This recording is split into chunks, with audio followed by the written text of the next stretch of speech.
bien, hermanos. Primera carta a los tesalonicenses, vamos a leer inicialmente del versículo 1 al versículo 3. Dice así la bendita palabra del Señor: Pablo, Silvano y Timoteo, a la iglesia de los tesalonicenses en Dios Padre y en el Señor Jesucristo, gracia y paz sean a vosotros, de Dios nuestro Padre y del Señor Jesucristo.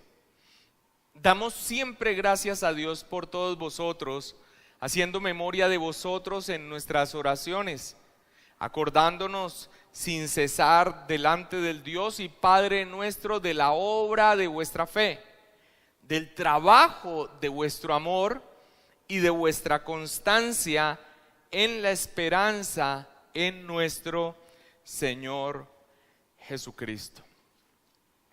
Hermanos, en la experiencia que algunos de ustedes probablemente tengan como padres, saben, si tienen varios hijos, aún aquellos a los que el Señor no nos ha dado hijos porque fuimos hijos, pero también en nuestros sobrinos y en la familia de nuestros hermanos en Cristo, sabemos que hay hijos que demandan una mayor dedicación por parte de sus padres. En un lenguaje muy de nosotros, hay hijos que dan más lidia y que los padres requieren una mayor atención de ellos y mayor dedicación a ellos, y posiblemente sean, y este también es una expresión, hayan sido las ovejas negras de la casa y las madres especialmente, y los padres también en su labor se hayan dedicado a ellos con una mayor intensidad al percibir la necesidad que hay en medio del joven, del niño, de una guía, de una instrucción, de unos límites. Es probable que usted tenga presente esto dentro de la experiencia que vivimos como familias, de esa dedicación mayor. Y tal vez queda indeleble en la mente de los padres y de quienes rodeamos estas situaciones de ese trabajo arduo que se hace por un hijo al que se le ha dedicado o se tiene que dedicar mayor tiempo e intensidad, pero poco se habla y poca recordación tiene el reposo y el bálsamo que significan aquellos hijos que menos trabajo han dado a sus padres. Un hijo, es un regalo de Dios y son distintos. Y algunos han requerido de pronto mayor dedicación de sus padres y sobre esto ha habido un mayor enfoque.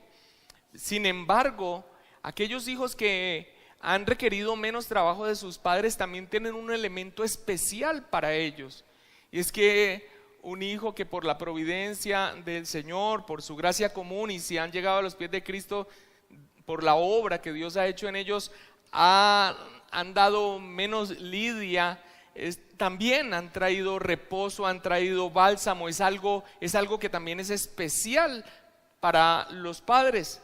Todos los hijos son especiales, pero en estas dos situaciones lo que viven los padres es distinto, y poco se habla acerca de esos hijos que son un reposo y que son un bálsamo para la familia. El apóstol Pablo, como un padre espiritual, experimentó también lo mismo con los creyentes y con las iglesias. Algunas iglesias, y aquí hemos tenido la enorme bendición de exponer cartas a iglesias que, y usando la misma expresión, han dado lidia, verdaderos creyentes, pero que han requerido un mayor esfuerzo, han requerido que se eche mano de toda la paciencia, de toda la constancia que se tiene en un padre, en este caso, y permítame en el paralelo, un padre espiritual como el apóstol Pablo, que de ninguna manera les va a dejar suelto ni les va a abandonar, sino que ha requerido un esfuerzo mayor, una diligencia mayor para que puedan cumplir el propósito por el cual fueron elegidos, y puedan crecer y puedan madurar y puedan superar sus rebeldías, sus necedades, sus torpezas, de las cuales han sido rescatados por Dios. Hemos tenido esa experiencia con los corintios, ahorita nuevamente, ahorita exponiendo la carta de segunda a los corintios.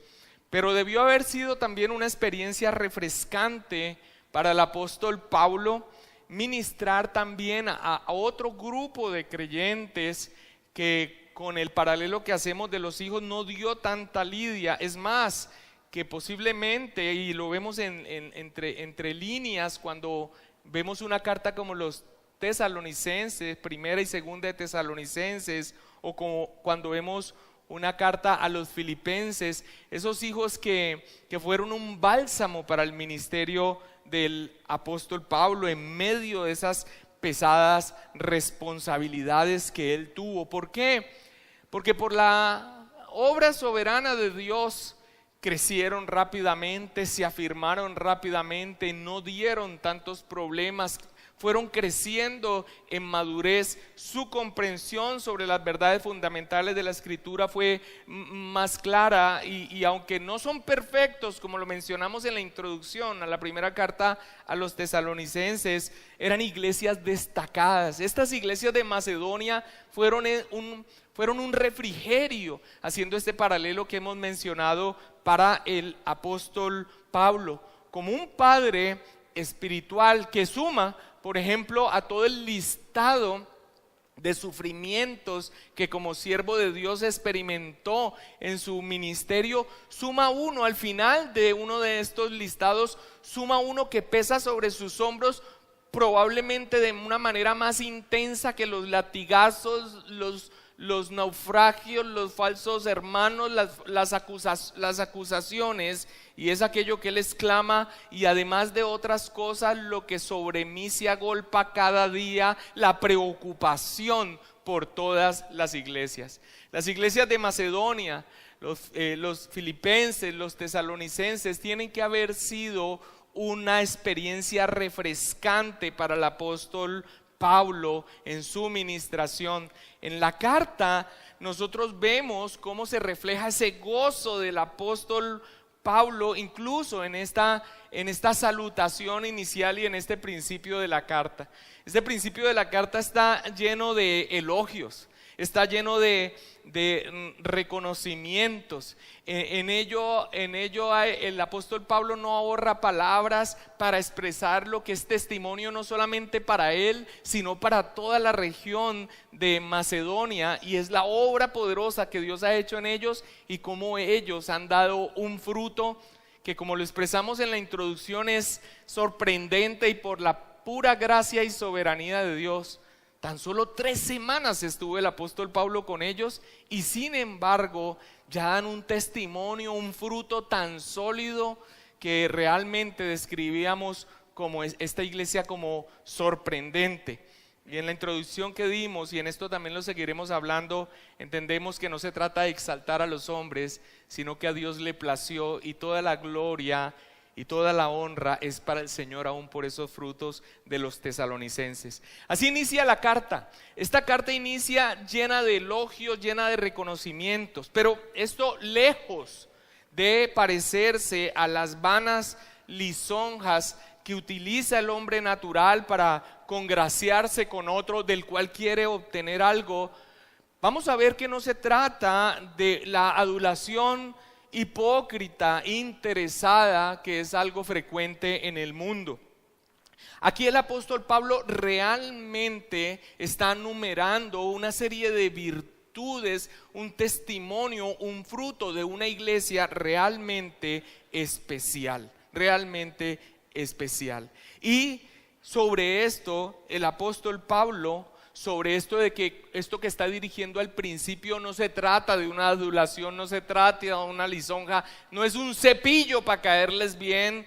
El apóstol Pablo más adelante en la carta, y quiero que vayamos allí en el capítulo 2, el versículo 5 y 6, les recuerda que esa no fue su actitud, y ahora que escribe la carta tampoco lo es. Él le dice, hablando y recordando cómo llegaron a ellos: porque nunca usamos de palabras lisonjeras, como sabéis, ni encubrimos avaricia, Dios es testigo, ni buscamos gloria de los hombres, ni de vosotros, ni de otros, aunque podíamos seros carga como apóstoles de Cristo. Esta última parte hablando específicamente de el derecho que tenía a ser sostenido financieramente por las iglesias. El apóstol Pablo recuerda más adelante que él mismo no viene simplemente con palabras que reconoce algo en ellos como lisonja o como adulación. Son reconocimientos sinceros de un fruto que esta iglesia ha dado y que tiene que haber sido una experiencia refrescante para el apóstol Pablo. Reconocimientos sinceros que, como vamos a ver, finalmente promueven la sola gloria de Dios en ellos. Eso sin lugar a dudas es atribuida a Dios, pero sobre esa base del reconocimiento del fruto maravilloso que Dios le ha dado a partir de lo que se ha visto en ellos, de allí toma la base de ese reconocimiento con la gloria de Dios para igual partir a advertencia y exhortación que necesitan. Pero pastor, ¿no estamos hablando de que era una iglesia sorprendente y con unos frutos tremendos? Sí, hermanos, y es que cuando Pablo reconoce realmente lo que Dios ha hecho en medio de ellos y lo presenta como una base en esta introducción para partir a exhortaciones y advertencias, tanto ellos como cualquier otro cristiano, sin importar su madurez, sin importar su avance en santidad, sin importar cuánto conocimiento tenga y claridad acerca de la obra de Cristo expresada en su palabra, todos necesitan de parte de Dios siempre exhortación, advertencia y ánimo para entonces no decaer en aquello en lo que Dios les ha confiado. Y es en ese sentido que esta carta es supremamente enriquecedora. ¿Para quiénes? Para toda la iglesia, pero es enriquecedora para el creyente juicioso. Es muy enriquecedora para el creyente maduro, porque frecuentemente las exhortaciones y advertencias que encontramos en las epístolas parten de la falta, parten del error, parten de la incomprensión, pero aquí parten de la base del buen fruto. Parten de la base del trabajo realizado, parten de la base del avance obtenido, y eso es invaluable para los creyentes, y eso es invaluable para una iglesia donde los creyentes van teniendo el fruto que se espera, crecimiento y madurez. Así que cuando se escucha continuamente por las epístolas dirigidas como a esos hijos que han dado tanta lidia, posiblemente, y aunque siempre la palabra del Señor nos ministra, posiblemente no nos hable tan directamente, porque hemos visto por la gracia de Dios un avance, una madurez, una comprensión, una consistencia en nuestra vida cristiana. Pero cuando cartas como esta parten de la madurez, de la firmeza, de la santidad, de la consistencia, de la responsabilidad de la santidad, y parten de allí a la exhortación y a la advertencia, mis amados hermanos, eso es invaluable y es muy rico para iglesia que por la gracia del Señor ha recibido un fruto abundante y bueno por la acción del Espíritu Santo. Porque, amados hermanos, hay un peligro siempre presente cuando nosotros hemos hecho lo que nos corresponde hacer, y es a dormirnos en nuestros laureles, a pensar que las cosas ya están hechas y que se dan por sentadas. Pero la palabra del Señor, aunque en otros contextos, pero aplica para aquí, advierte claramente que el que esté firme, mire que no caiga. Dos grandes puntos van a estar presentes a lo largo de la exposición de este texto introductorio y que vamos a estar enfatizando. Primero que todo, la necesaria obra de Dios en el creyente. Y vamos a estar viendo también la responsabilidad humana que tiene ese creyente. Ahora, toda esta introducción de donde se está partiendo quiénes son y el beneficio que tiene para creyentes maduros, juiciosos y responsables, va a ser desarrollado a lo largo de toda la carta y espero que también a lo largo de estos textos. ¿Qué son entonces los dos puntos que van a estar presentes a lo largo de estos 5 primeros versículos de la carta, dirigidos a una iglesia madura, responsable, cumplidora, de testimonio, con comprensión, claro, de la Escritura?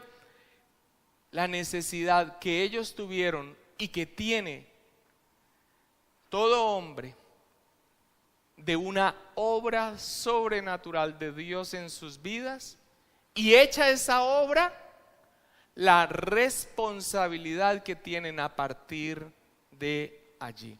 Versículo 1. Pablo, Silvano y Timoteo, y estos 3 nombres se nos llevaron gran parte de la introducción, a la iglesia de los tesalonicenses en Dios Padre y en el Señor Jesucristo, gracia y paz sean a vosotros de Dios nuestro Padre y del Señor Jesucristo. Hay algo que quiero notar y no me voy a detener mucho en este texto porque ya hablamos bastante sobre estos 3 personajes que Dios usó soberanamente para la formación y fundación de esta iglesia. Hay algo que quiero que notemos. En este saludo a los tesalonicenses, Pablo no necesita hacer referencia a sí mismo como apóstol. Y esto ya muestra también un fruto maravilloso que Dios ha hecho en esta iglesia, porque en muchas otras Pablo tiene que identificarse como apóstol e inmediatamente pasa a defender su apostolicidad. Defender su apostolado era defender su autoridad, y defender su autoridad no se trataba de ego, se trataba de la defensa de la pureza del evangelio. Ahora, aquí no necesita hacerlo. Se presenta como Pablo con sus acompañantes Silvano o Silas y Timoteo. ¿Por qué? No lo hace porque ellos no tenían duda de su apostolicidad, de su llamado apostólico. No tenían duda de su autoridad, y esa es una base maravillosa. Es una base maravillosa porque identificaban su autoridad, no dudaban de ella, y esa ya es una base firme. Es como la base firme de aquel que por la gracia de Dios y la exposición de la palabra no tiene duda sobre que la Biblia es la palabra de Dios, toda ella inspirada. Esa es una base firme. Quien todavía tiene esas dudas, eso es como un arenal. Empezar a construir allí casi que es imposible. Ellos no tenían duda de que el apóstol Pablo era un apóstol. Ahora es tremendo porque también así empieza la carta a los filipenses. Ellos no tuvieron problema con esto, como sí lo tuvieron otros, que dejaron sembrar en medio de ellos la tergiversación de los falsos maestros. Tanto en los tesalonicenses como en los filipenses, en las iglesias de Macedonia, su autoridad apostólica nunca fue cuestionada, y esto es muy importante. Y otro aspecto para tener en cuenta de esta salutación es el clásico gracia y paz. Gracia y paz sean a vosotros, a Dios nuestro Padre y del Señor Jesucristo. Y mucho se dice sobre la razón de este constante saludo del apóstol Pablo. Algunos dicen que gracia es la expresión común que se utilizaba para el saludo entre gentiles, y paz o shalom era el saludo que comúnmente se utilizaba para los judíos, y muy probablemente esto es así. Era la unión de estos 2 pueblos con una salutación que hablaba finalmente de la bondad de Dios hacia ellos. Ahora, cuando él dice gracia y paz, y con lo que va a decir hacia adelante, gracia sin lugar a dudas señala un obrar de Dios inmerecido con ellos, y paz sin lugar a dudas también señala la reconciliación que se ha tenido por esa obra de gracia, la reconciliación de ellos con Dios.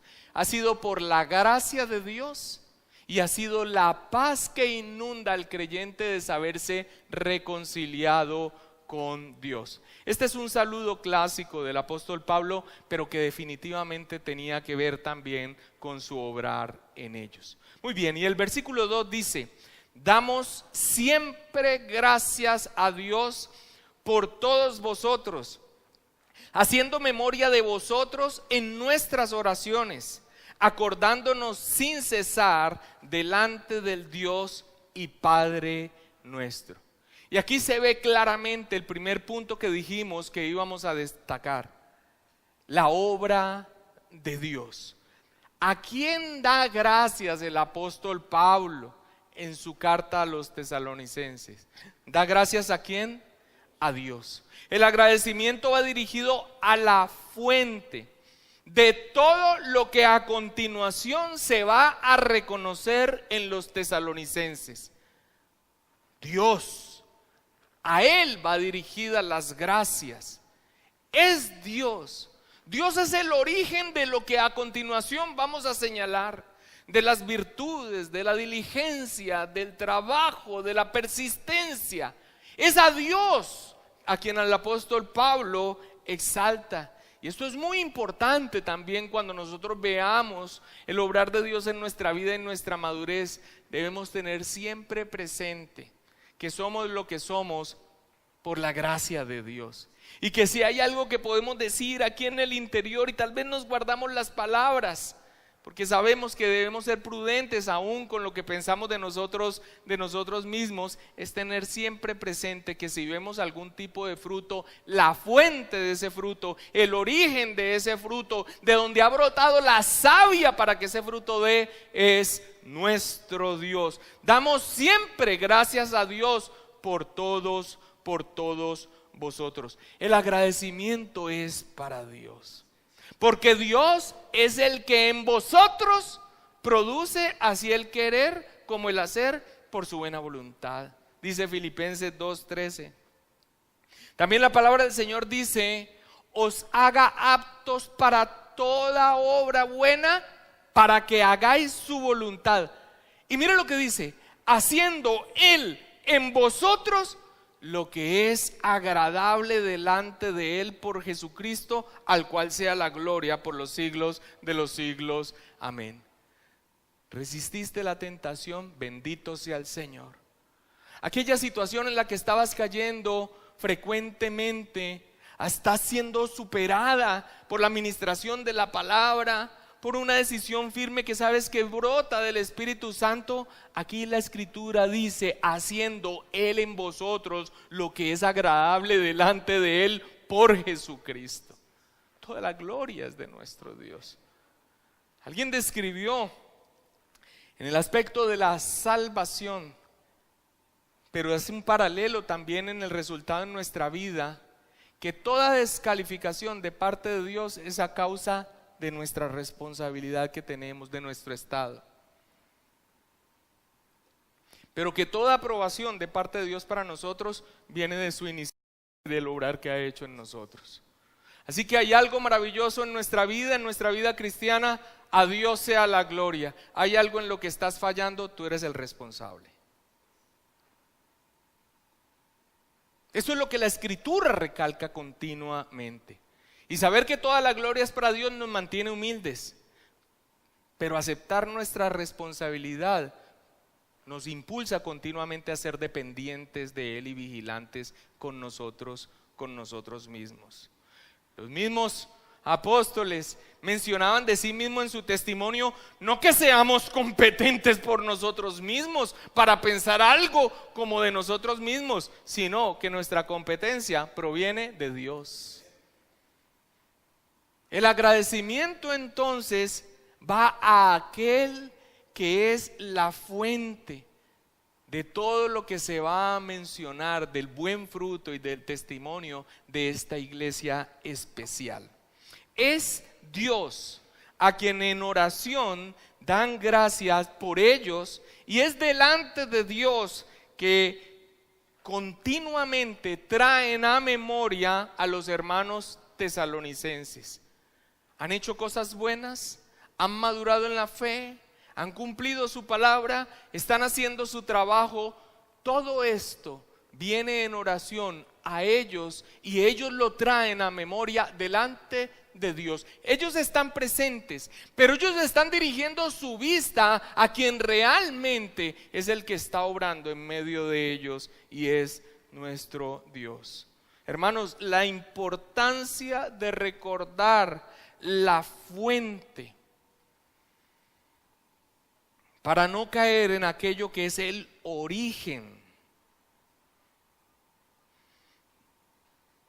de un mal terrible que se vio desde el Edén, que es el orgullo espiritual. La importancia de recordar la fuente, el origen de todo fruto espiritual en nuestra vida en humildad, para mantenernos alejados del orgullo espiritual. Ahora, una vez que se dirigen las gracias a quien se tiene que dar las gracias, la pregunta es: ¿y qué es aquello en los tesalonicenses por los que Pablo se recuerda delante de Dios y trae en oración a él agradeciéndole? ¿Qué es? Mira lo que dice el resto del versículo 3, vayamos allí por favor. ¿Qué es aquello en los tesalonicenses? Dice: de la obra de vuestra fe. De eso es lo que recuerdan. Eso es lo que traen en oración delante de Dios. Eso es lo que recuerdan de ellos. La obra de vuestra fe, del trabajo de vuestro amor y de vuestra constancia en la esperanza en nuestro Señor Jesucristo. Y aquí Pablo menciona lo que muchos han mencionado como la tríada favorita del apóstol Pablo en las virtudes cristianas y que tanto menciona en sus cartas. La tríada de la fe, el amor y la esperanza. Y aquí son mencionadas. Y Dios como la fuente de ellas. Pero es mencionada de tal manera que aunque se entiende que la fuente es Dios, están relacionadas con el deber del cristiano en crecer y abundar. Realmente aquí hay dos tríadas.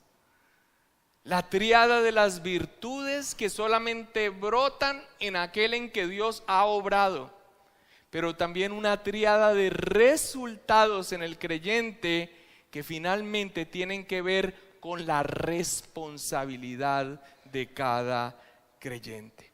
Esta tríada entonces de la fe, el amor y la esperanza, todos ellos son dones de Dios.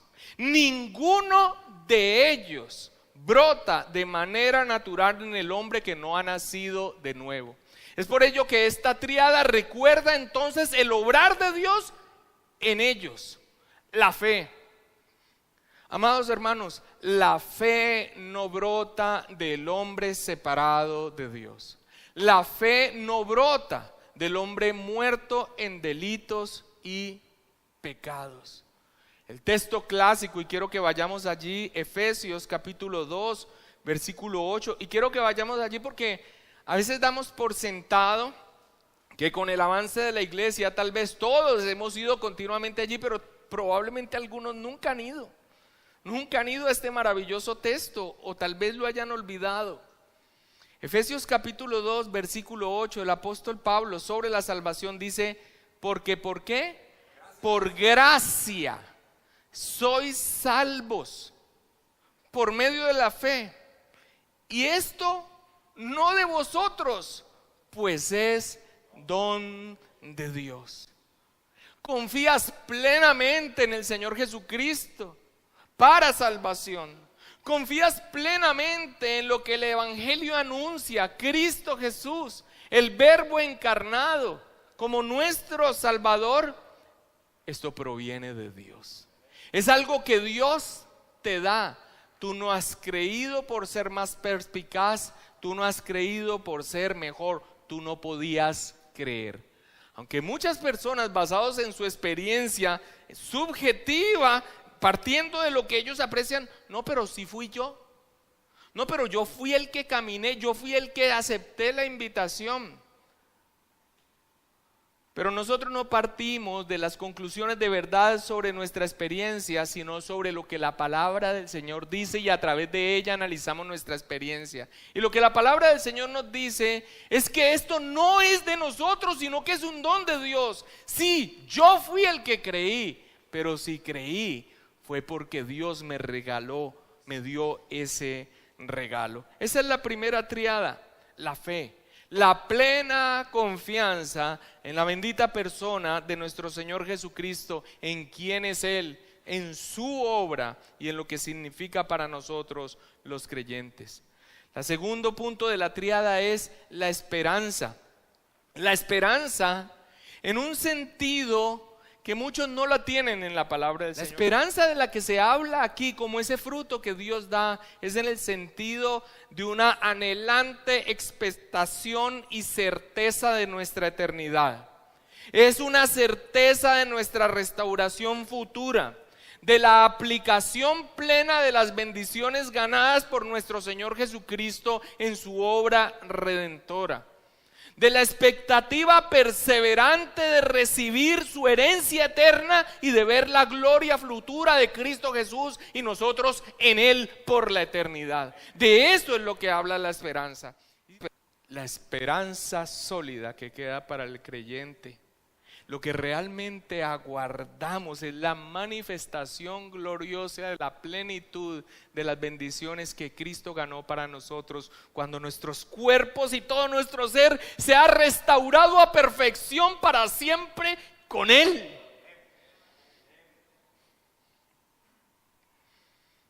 De esta esperanza, y eso solamente brota de parte de Dios.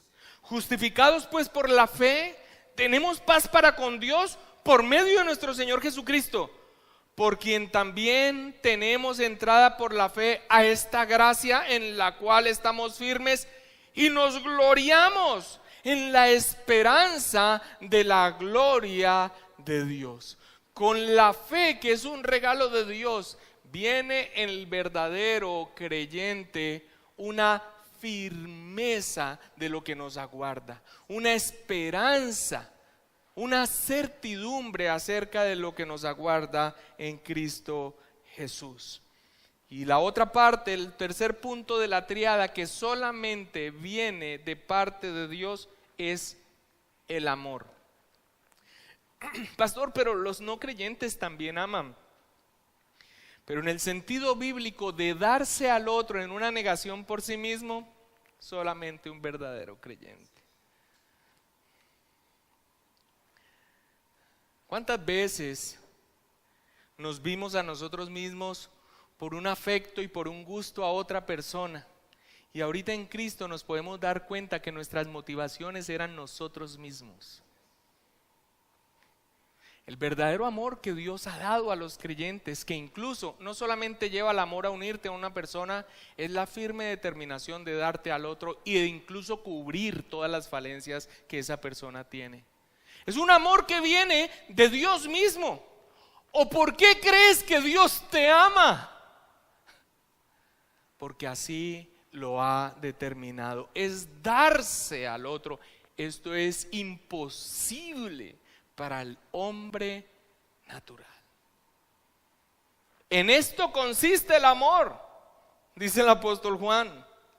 No en que nosotros hayamos amado a Dios, sino en que Él nos amó a nosotros y envió a su Hijo en propiciación por nuestros pecados. Así que ¿de qué se está acordando el apóstol Pablo aquí? En lo que está trayendo continuamente a recordación para darle gracias a Dios, que trae en sus oraciones y a memoria y que presenta delante de Dios por los tesalonicenses. Primero que todo, la obra que Dios ha hecho en ellos y que es manifestado en esta tríada maravillosa del obrar de Dios en nuestra vida. Nada de esto surge del hombre natural, surge de aquel en que Dios ha derramado su salvación, fe, esperanza y amor. Ahora, de estos regalos divinos que brotan en el regenerado por la acción del Espíritu Santo, el creyente debe afirmarse, crecer y abundar. Y es de allí, es a partir de allí donde la otra tríada, que también nos concierne en responsabilidad, va unido a la primera, como el ejercicio, el fruto y el trabajo de esos regalos que ha recibido el creyente, porque ahora nos ha capacitado. Y esto nos habla de una responsabilidad personal. Ahora, ya podemos hablar tranquilamente de una responsabilidad personal que posiblemente dé frutos para la gloria de Dios. ¿Por qué? Porque solamente brotan de los tres primeros que solo Dios da: la fe, la esperanza y el amor. Y mira cómo lo expresa, y leamos nuevamente, por favor, la parte final del versículo 3. De la obra de vuestra fe, del trabajo de vuestro amor, de vuestra constancia en la esperanza en nuestro Señor Jesucristo. Y la primera que dice es la obra de vuestra fe. La obra es una palabra griega que se refiere al hecho, al logro o a la función como tal. Ahora, la obra de vuestra fe. La fe, ese regalo que Dios nos ha dado de la plena confianza en Él, de ella y por nuestra responsabilidad, debe brotar frutos. Y no lo voy a dejar tan etéreo como frutos, porque para algunas iglesias tener fruto es llenar 12 asientos, ¿sí o no, Pastor Diego? Ese era el fruto, llenar 12 asientos. Fruto habla de lo que nosotros vivimos, hacemos, de nuestras obras, de lo que brota de la confianza que nos ha sido dada, de la fe que tenemos en Cristo Jesús.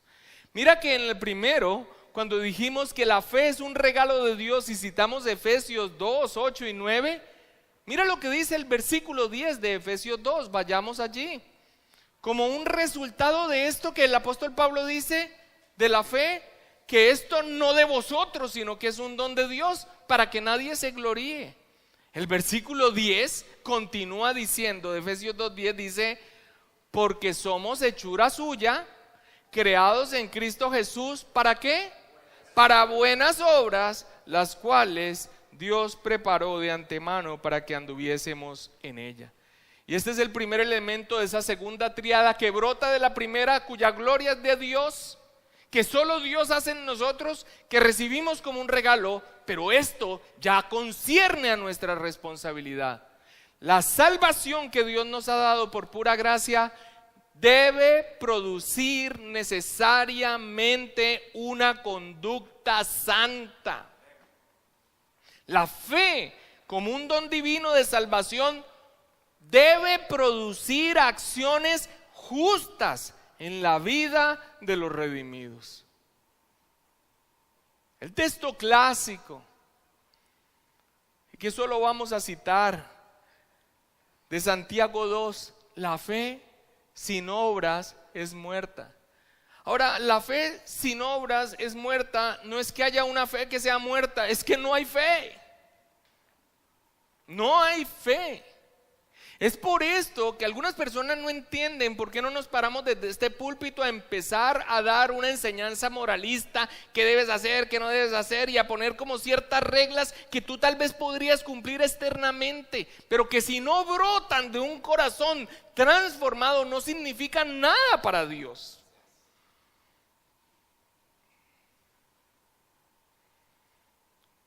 Del creyente verdadero que ha sido dotado de plena confianza en la obra de Cristo, brotan obras que tienen que ver con nuestro comportamiento, con nuestra vida, con nuestro crecimiento en santidad, con nuestro trato con el prójimo, con nuestro carácter como cristianos, ser como Cristo. Nuestros actos, lo que decimos, hasta nuestra actitud, aún en eso, aún en la actitud de continua gratitud a Dios, de amor hacia los demás, de cómo vigilan su propia vida para lo que hacen, piensan, se expresan. Todo esto brota de la fe y es nuestra responsabilidad. Por eso la Escritura dice, la obra de vuestra fe, el logro, lo que se realiza a partir de nuestra fe, creados en Cristo Jesús para buenas obras, las cuales Dios preparó de antemano para que anduviésemos en ellas. Nosotros nos damos predicaciones moralistas que ponen ciertas reglas que debes cumplir o no debes cumplir, porque eso será lo que brota del verdadero creyente. Obviamente, iluminado por la palabra del Señor de lo que le agrada o no, pero esto es lo que brota. Y brota porque está capacitado, pero brota porque tú tienes una responsabilidad en ellos. ¿Cuántos de nosotros, por la gracia de Dios, hemos detectado falencias de carácter y nos hemos empeñado para mejorarlas? ¿De quién es la gloria? De Dios. Porque ¿de dónde brota? De la fe. Pero ¿quién está llevando a cabo esa responsabilidad? Dios a través de nosotros. Nosotros lo estamos haciendo, nuestra responsabilidad. El segundo aspecto de la triada dice: el trabajo de vuestro amor.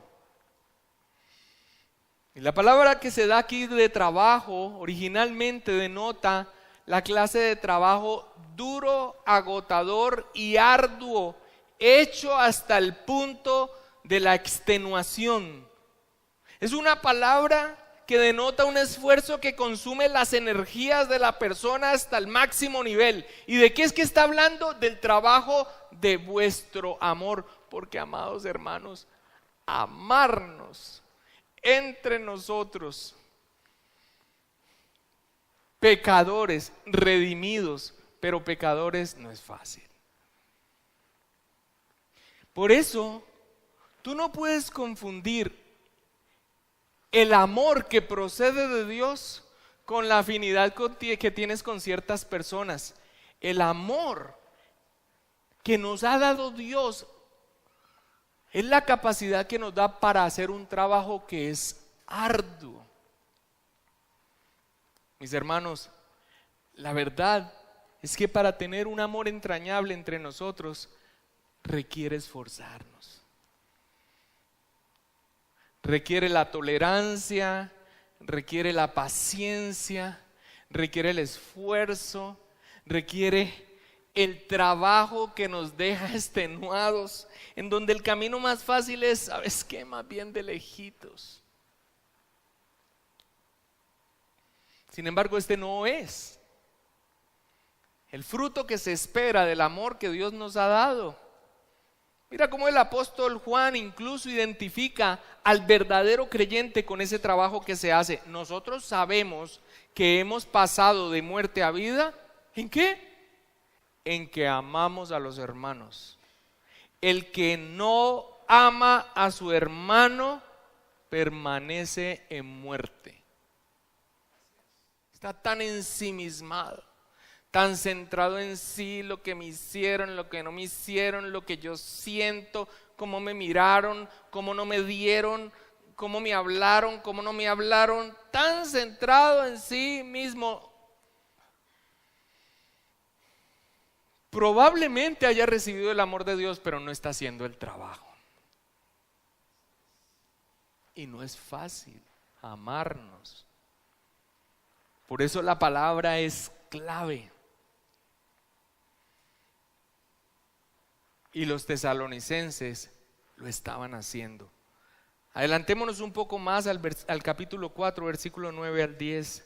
Ya vamos en la última parte de la triada. Dice, 1 Tesalonicenses 4, 9 al 10, el apóstol Pablo le dice: pero acerca del amor fraternal, y casi que yo me imagino ahí una pausa, ¿no? A ver qué les digo acerca del amor fraternal. No tenéis necesidad de que os escriba,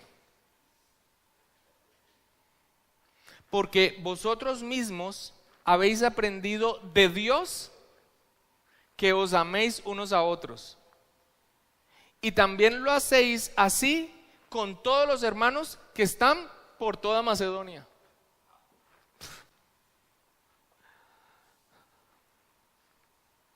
Ahora, pónganle cuidado el equilibrio que tiene esto. ¿De quién lo aprendieron? De Dios, por experiencia propia. Dios los amó. En esto consiste el amor, no que hayamos amado a Dios. Dios nos amó a nosotros. Ok, pero ellos lo realizan.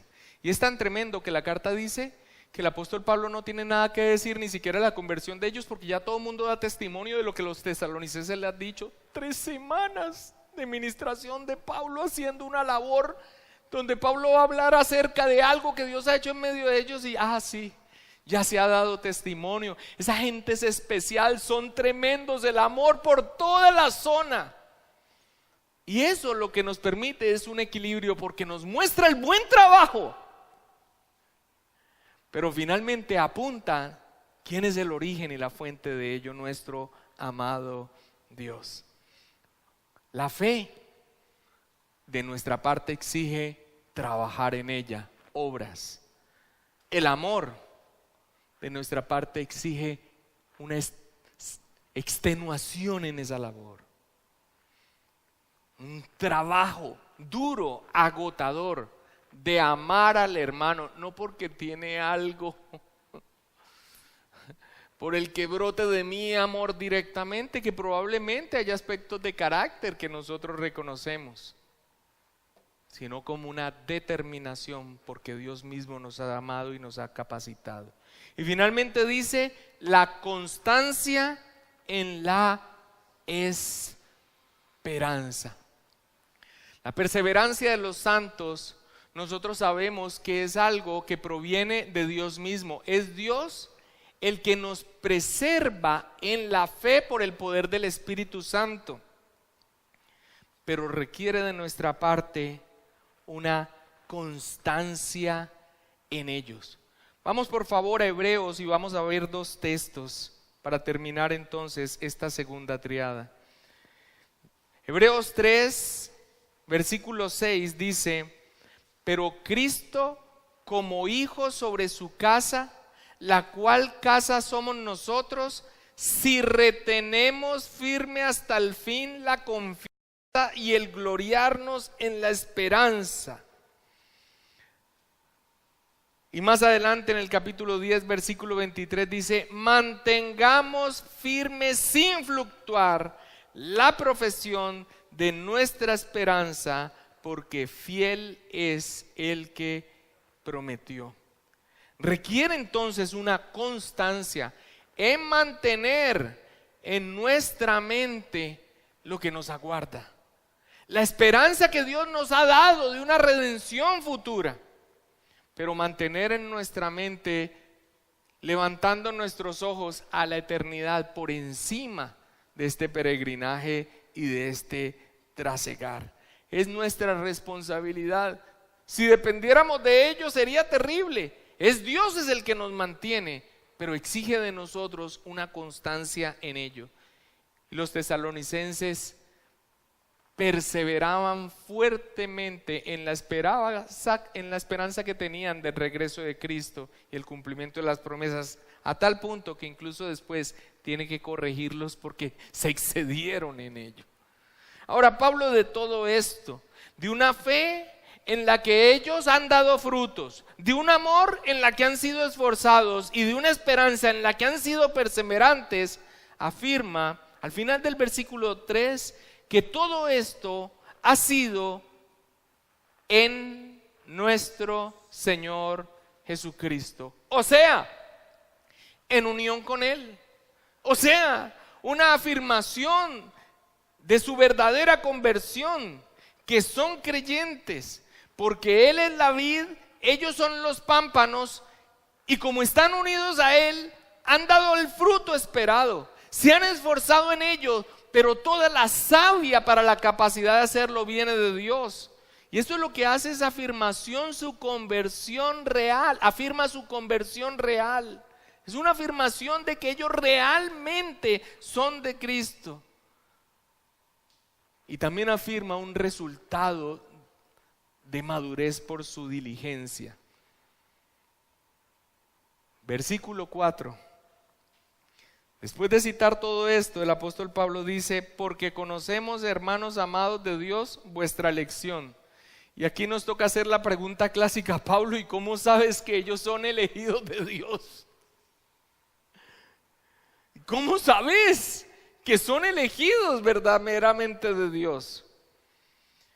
Y la certeza de Pablo sobre la elección de los tesalonicenses abarca lo que hemos citado ya. Que ellos, a través de estos 3 regalos que solamente proceden de Dios, que no brotan del hombre natural, han cumplido la parte que le corresponde partiendo de estos regalos. Pero el apóstol Pablo también cita la conversión de ellos como la muestra de su elección. Y el versículo 5 dice: pues nuestro evangelio no llegó a vosotros en palabras solamente, sino también en poder, en el Espíritu Santo y en plena certidumbre. Y cuando dice que no llegó a vosotros en palabras solamente, se refiere a que cuando él predicó, ellos no solamente entendieron. Porque es que hay muchas personas que pueden entender.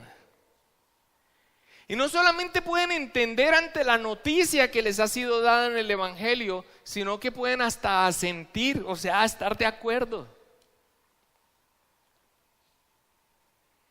Pero si de allí no hay un resultado en una total entrega en Cristo Jesús, esto se queda en un entendimiento y en un asentimiento, en palabras solamente, una información que tú sabes que es verdad, pero en nada afecta a tu vida. Entonces, ¿cuál fue el resultado de ellos? Dice que vino en poder, en Espíritu Santo y en plena certidumbre. Y en poder, amados hermanos, porque para que haya una conversión se necesita la obra del Espíritu Santo para que le saque de ese estado de muerte. Dice la palabra del Señor: siendo renacidos no de simiente corruptible, sino de incorruptible, por la palabra de Dios que vive y permanece para siempre.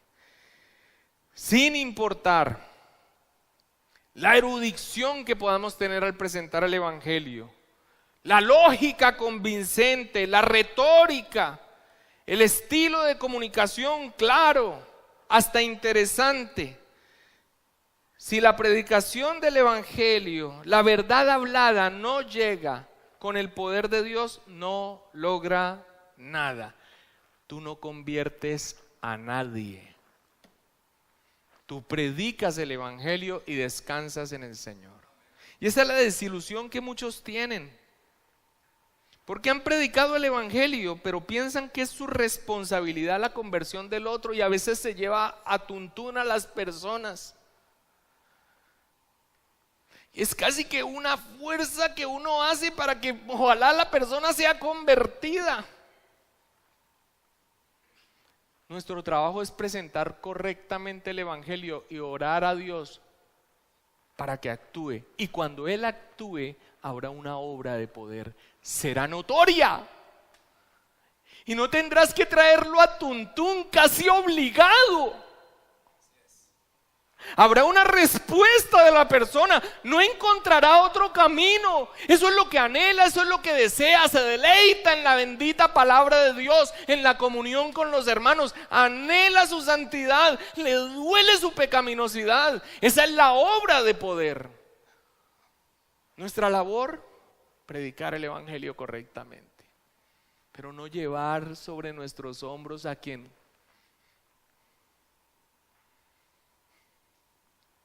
Él es responsable, pero Dios es soberano. Y a veces nosotros confundimos el asunto. Pensamos que se trata de convencer a la gente, y no son convencidos, son convertidos. Y aunque por supuesto que a través de la predicación del Evangelio nosotros procuramos echar mano de todo, incluso para disuadir, se requiere la obra de poder del Espíritu Santo para dar vida a esa persona. Ora, clámale al Señor, ruégale a Dios, e incluso no lo lleves más a tuntún, porque posiblemente tú estés siendo el tropiezo para que esa persona no vea cuánta necesidad tiene de Cristo. Te está haciendo un favor al atender a las cosas que supuestamente son espirituales. en su concepción.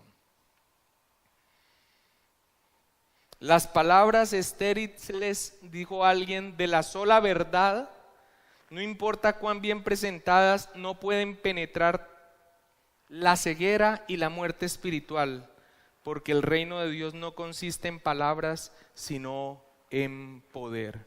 Es Dios el que tiene el poder para levantar el alma muerta y abrir los ojos de los ciegos para que vean la verdad, para que nazcan de nuevo. Y dice en Espíritu Santo, la presencia en aquel que ha creído como un regalo del Señor. Y esa presencia del Espíritu Santo, ¿cómo la podemos notar? Por la vida. Fruto del Espíritu Santo: amor, gozo, paz, paciencia, benignidad, bondad, fe, mansedumbre, dominio propio. Pueda que no estén todos a un nivel máximo, pero hacen parte de los rasgos del carácter de un verdadero creyente. Y en plena certidumbre. En plena certidumbre es que no cabe duda acerca de la verdad del Evangelio. No solo hay un asentimiento, sino que hay una fiducia, una plena confianza en que así es. Ahora, amados hermanos, y para nosotros, todo esto nos vuelve entonces a toda la responsabilidad que tenemos con los regalos que Dios nos ha dado. Pero también están allí siempre como unos elementos que sirven al que oye para su evaluación. No están presentes, no te confíes. Examinaos a vosotros mismos si estáis en la fe. Yo tengo fe. ¿Hay obras en esa fe? ¿Hay un esfuerzo de resultado en esa fe? Probaos a vosotros mismos. ¿O no os conocéis a vosotros mismos que Jesucristo está en vosotros, a menos que estéis reprobados? Siempre hay en nosotros esa atención providencial de un examen.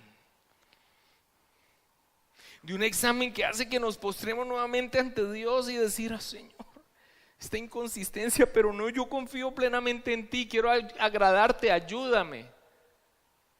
Pero aquel que simplemente se pasa en limpio y no evalúa si cada uno de estos aspectos de lo que Dios da y del fruto que debe tener para que estén, simplemente adormece las conciencias a un camino nefasto, sin Dios, en una eternidad de tormento. Mis hermanos, llamado a estas tres tríadas, si el Señor nos las ha concedido, para que entonces nosotros trabajemos en ellas. Un obrar en buenas obras, un trabajo, esforcémonos en el amor, un constante tener en nuestra mente lo que nos aguarda para que no nos afinquemos aquí. Dios es bueno con nosotros aquí, pero esta no es nuestra patria. Aguardamos la celestial. Padre, muchas gracias por tu bendita palabra.